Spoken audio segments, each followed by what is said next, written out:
రాజధాని ప్రాంతంలో వ్యర్థాల నిర్వహణ కోసం ఉద్దేశించిన భారీ జిందాల్ ప్రాజెక్టు పనులు ముందుకు సాగడం లేదు. పెద్ద ఎత్తున తరలిరానున్న వ్యర్థాలను తమ ప్రాంతంలోకి రానిచ్చేది లేదని స్థానికులు ప్రాజెక్టుకు అడ్డుపడుతున్నారు. గుంటూరు నగరానికి చెందిన చెత్తతోనే ఇన్నాళ్లు ఇబ్బందులు పడుతుంటే ఇప్పుడు విజయవాడతో పాటు సమీప ప్రాంతాల నుంచి చెత్త తీసుకొస్తే సహించేది లేదని చెబుతున్నారు. ప్రజలకు అవగాహన కల్పించేందుకు అధికారులు జిందాల్ యాజమాన్యం చేస్తున్న ప్రయత్నాలు ఫలించడం లేదు.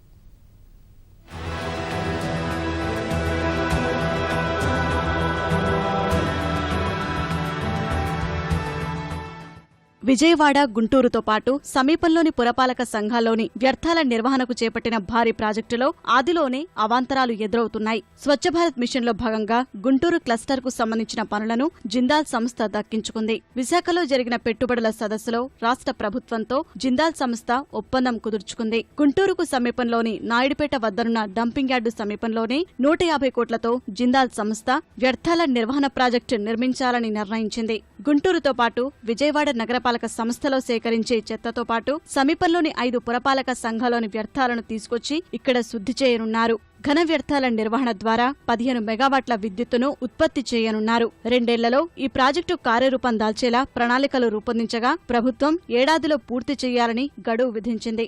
అన్ని సక్రమంగా ఉన్నా తీరా ప్రాజెక్టు పనులు ప్రారంభించాలనుకునేసరికి స్థానికుల నుంచి తీవ్ర వ్యతిరేకత ఎదురైంది. వివిధ చోట్ల నుంచి పెద్ద ఎత్తున తీసుకొచ్చే వ్యర్థాలతో తమ ప్రాంతమంతా కలుషితమవుతుందని స్థానికులు ఆందోళన వ్యక్తం చేస్తున్నారు.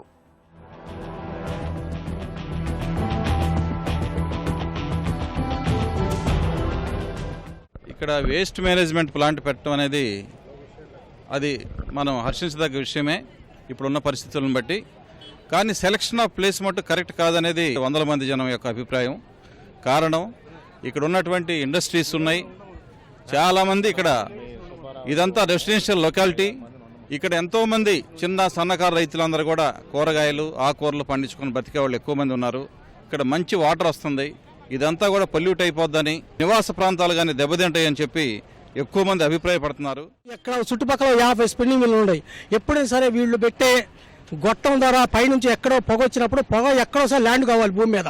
ఈ ల్యాండ్ మొత్తం యారనంటే దారం మీద ఈ పొగ తాలూకు మసి కానీ ఏదైనా సరే ఫామ్ అయిందంటే అది మార్కెట్లో పోదు.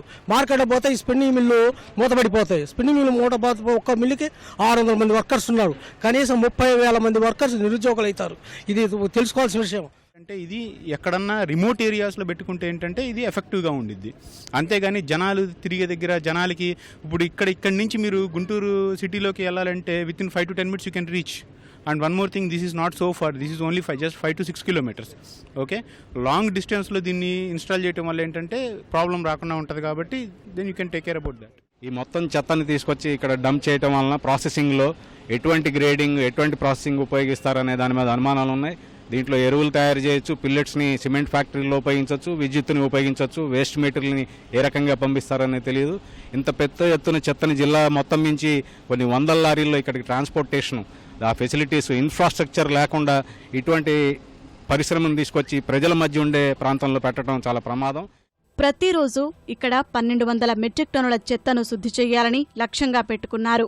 ఇప్పటికే ఈ ప్రాంతంలో ఉన్న డంపింగ్ యార్డు వల్ల కొంత కాలుష్యం జరిగిన మాట వాస్తవమేనని, పూర్తి ఆధునిక పరిజ్ఞానంతో నిర్మిస్తున్న ఈ ప్లాంటు వల్ల ఆ సమస్య తీరుతుందని జిందాల్ సంస్థ భరోసా ఇస్తోంది. ప్లాంట్ ఏర్పాటు చేసిన తర్వాత ఇక్కడి డంపింగ్ యార్డులో చెత్త పారబోయడం జరగదని అధికారులు ప్రజలకు అవగాహన కల్పిస్తున్నారు. ఫస్ట్ దీని నుంచి పొగ మీకు అసలు విజిబుల్ అనేదే ఉండదు. ఎమిషన్స్ వస్తాయి. ఈ ఎమిషన్స్ కోసం ఎంత లెవెల్లో ఉండాలనేది ministry of environment and forest ఒక రూల్ విడుదల చేసిందండి. ఆ విడుదల చేసిన దానికన్నా మేము ఇంకా తక్కువ విడుదల చేసే ఎమిషన్ నామ్స్కి దానికోసం ఎక్విప్మెంట్ అంతా డిజైన్ చేయబడిందండి. అయితే ప్రజల్లో ముఖ్యంగా ఏంటంటే వాటర్ పొల్యూషన్ అవుతుంది అనేది, అదేవిధంగా ఎయిర్ పొల్యూషన్ అవుతుంది. ఈ ప్లాంట్ వల్ల రకరకాలైనటువంటి రోగాలకు కారణాలు ఏమన్నా వస్తాయేమో అన్న ఒక అప్రహెన్షన్ ఉంది. సో వాటికి సంబంధించినటువంటి ఇప్పుడు క్లారిఫై చేయడం జరిగింది టెక్నికల్గా. ఇప్పుడు మిగతా అందరిది వేస్ట్ తీసుకొచ్చినప్పుడు ఇక్కడ పరిస్థితి ఎలా ఉంటుంది అనే దాని మీద వాళ్ళకి డౌట్స్ అనేది చాలా ఎక్కువ ఉన్నాయి. ఇప్పుడు వేరే మున్సిపాలిటీస్ నుంచి ఇక్కడ వచ్చే వేస్ట్ కూడా అంతా కాంపాక్టర్ ద్వారా వస్తుంది. అది పూర్తిగా క్లోజ్డ్ వెహికల్. సో ఎక్కడ కూడా వేస్ట్ బయటపడడానికి అనేది అవకాశం లేదు. ఆల్రెడీ గుంటూరు తరపున మేము ఒక కాంపాక్టర్ని కూడా ఎంగేజ్ చేయడం జరిగింది. మా దగ్గర ముందు ఓపెన్ ట్రక్స్ ఉన్నా ఇప్పుడు ఒక కాంపాక్టర్ని ఆల్రెడీ ట్రయల్ బేసిస్లో రన్ చేస్తున్నాము. సో అవి కూడా ఇక్కడ ఉన్న ప్రజలకి ఆల్రెడీ కనిపించే ఉంటాయి. ఇబ్బడి ముబ్బడిగా పేరుకుపోతున్న చెత్తతో ఇబ్బంది పడుతున్న గుంటూరు, విజయవాడ నగరాలకు జిందాల్ ప్రాజెక్టుతో మోక్షం కలగనుందని సంతోషపడుతుంటే ఈ ప్రాజెక్టు పనులు ముందుకు సాగకపోవడంపై ప్రజలు ఆందోళన చెందుతున్నారు.